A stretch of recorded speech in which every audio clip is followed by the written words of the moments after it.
Europe 1, faites entre l'invité. 10h30, midi. Mathieu Noël.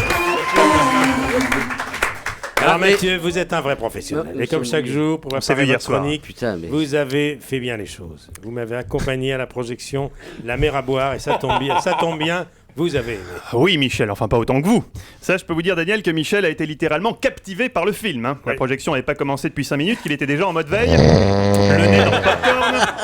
Moi, j'essayais de le réveiller, je lui disais « Regardez Michel, des bateaux, le monsieur il construit des bateaux, c'est rigolo !» Mais rien à faire, plus on avançait dans le film, plus Mich s'affalait sur moi. Une position équivoque qui, dans la pénombre, devenait carrément compromettante, à tel point qu'à un moment, Julie, qui était assise derrière nous, s'est penchée vers moi et m'a dit « Qu'est-ce que vous complotez encore, les deux PD ?»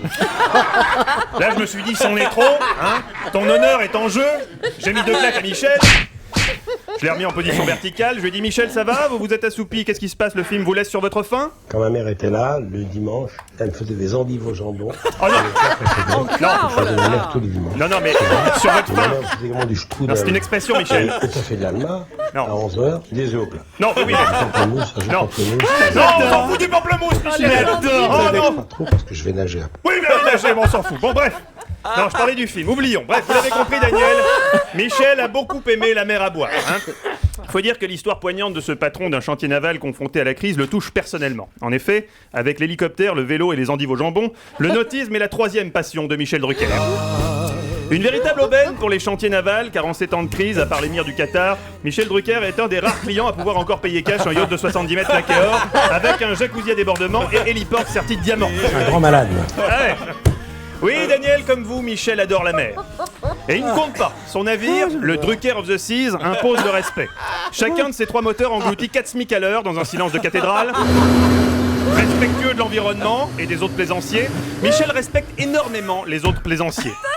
C'est vrai. Ah non, il respecte énormément les autres plaisanciers. Un jour qu'on dégazait au large d'Antibes, Michel avise un frêle esquif. Il me dit « Vite, Mathieu, sauvons ces pauvres gens, certainement des réfugiés qui tentent de traverser la Méditerranée pour venir grossir les statistiques de Claude Guéant. » J'ai dû expliquer à Michel que c'était simplement une famille de juilletistes entassés comme des sardines sur un pédalo rouillé à 30 € de l'heure. Là, je dois dire que Michel a eu beaucoup de mal à comprendre qu'on puisse faire du pédalo volontairement. Toi, je vais leur dire que c'est l'écho. Ils doivent pas le savoir. Non, j'ai dit non. Inutile, Michel. Chacun sa passion. Vous, c'est les yachts, eux, c'est les pédalos. Respectons leur choix. Non, ce qui est bien avec Michel, c'est qu'il est généreux. L'été dernier, il a invité toute l'équipe à bord du Drucker of the Seas. Que de souvenirs. Vous avez quand même des souvenirs ici en fou, Amélie Poulain. Toute la petite bande était là. C'est à cette occasion d'ailleurs que Michel nous a présenté Julie. Elle a le bras long puisqu'elle a été la maîtresse de François Mitterrand. Ah oui! Enchanté, madame, enchanté. Et il y avait aussi évidemment mon camarade Jérôme Commandeur qui, entre 2 représentations de son spectacle, avait à cœur de se changer les idées. Je veux baiser, t'entends? Baiser! Oui. Il bosse beaucoup, trop peut-être. Mais ce jour-là, Gégé n'était pas le seul à être surexcité. Willy aussi était impatient de s'adonner aux joies de la baignade. Oui. Et alors, pour qu'il arrête de nous casser les oreilles, on lui a mis ses brassards Mickey, on l'a laissé patauger dans le pédiluve du jacuzzi. Il était ravi, pour lui c'était comme une piscine olympique. Oui, roule dans l'eau, doucement quand même Willy, on n'est pas chez Mémé, on est chez Mich. Et justement, au cours de cette croisière, nous avons découvert une autre facette de Michel Drucker. Le naturisme. Désolé, c'est-à-dire, j'ai pas l'habitude de mettre des caleçons. Oui, c'est le privilège du propriétaire. Sur son yacht, Michel déambule dans le plus simple appareil. Vaut mieux être prévenu, parce que même quand on a le pied marin, Michel Drucker en tenue d'Adam, ça surprend. Surtout qu'il a même pas la feuille de vigne. Pour vous dire, la première fois, même le capitaine du bateau, un vieux marin aguerri, a eu la peur de sa vie. J'ai vu le monstre et je l'ai vu de mes yeux. Et à part ça, le caport d'à côté, c'est pas grand-chose. Bref, notre croisière vers Mykonos fut mouvementée. Par exemple, lors d'une escale, Michel a décidé qu'on allait bisuter Jérôme Commandeur. Après un shampoing aux œufs pour raviver son cuir chevelu prématurément défunt, on est allé plus loin. Tu te souviens, Gégé? Je te rappelle que mon bisutage s'est terminé aux urgences. Ça, je reconnais que la bite à la moutarde, c'était vieille. Ah, quel rire! La fine de Dijon, on l'appelle maintenant. Enfin, plus nous approchions de Mykonos, plus l'ambiance était bon enfant. Était-ce la musique qui émanait des enceintes? Ou simplement le soleil qui attisait nos sens? Toujours est-il que peu à peu je sentais qu'une saine amitié virile était en train de naître entre Michel et moi. Michel qui me disait des choses du genre: je vais courir avec toi sur cette plage, complètement nu. et lécher le sel de ta peau. C'est bête, mais moi j'avais peur, voyez. J'avais peur. J'étais plutôt voile que vapeur. C'est pourquoi j'ai demandé conseil à mon collègue Mathieu Madénian, qui lui a beaucoup pratiqué Michel, et il m'a dit... C'est-à-dire que quand on monte dessus, ben il chavire. Plutôt qu'il a la quille en l'air, vous êtes tranquille, vous risquez plus rien. Ah, d'accord. Tout de suite, j'étais plus rassuré. Hein. Enfin bon, la croisière touchait à sa fin, on était bien.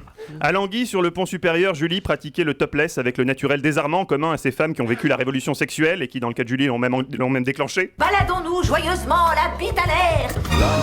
Ah oui, Daniel. Ah oui, on aurait voulu prolonger le plaisir éternellement. Malheureusement, déjà, les premières lumières du port de Mykonos scintillaient à l'horizon, promesse de nouvelles aventures que condamnerait certainement Christine Boutin. L'heure était aux adieux déchirants. Je n'y arriverai jamais quand même là. J'ai cassé ma biscotte. Mais si, Michel. Allons, il y aura d'autres biscottes, d'autres traversées, vous savez. La mer est un éternel recommencement qui pourtant nous surprend à chaque fois. Ah, Oscar Wilde. Non, Georges Pernou, rincé à la liqueur de myrte après une spéciale thalassée à Bonifacio. Allez, bon vent, Moussaillon Auteuil. Mathieu Noël. Oh, qu'est-ce qui m'a fait rire. Voilà, tu as vu ton film La mer à boire. Ça donne envie d'y aller. Hein. Ah ouais, voilà, c'est la meilleure critique qu'on ait eue jusqu'à présent. Michel, mais quand est-ce qu'on va sur le Drucker of the Seas? Oui, un jour, je vous emmènerai à Mykonos. Oui, Michel. À vélo. Merci. À vélo. On applaudit encore Mathieu Noël. Vraiment. Mathieu, qu'on retrouve sur europe1.fr, car on en redemande.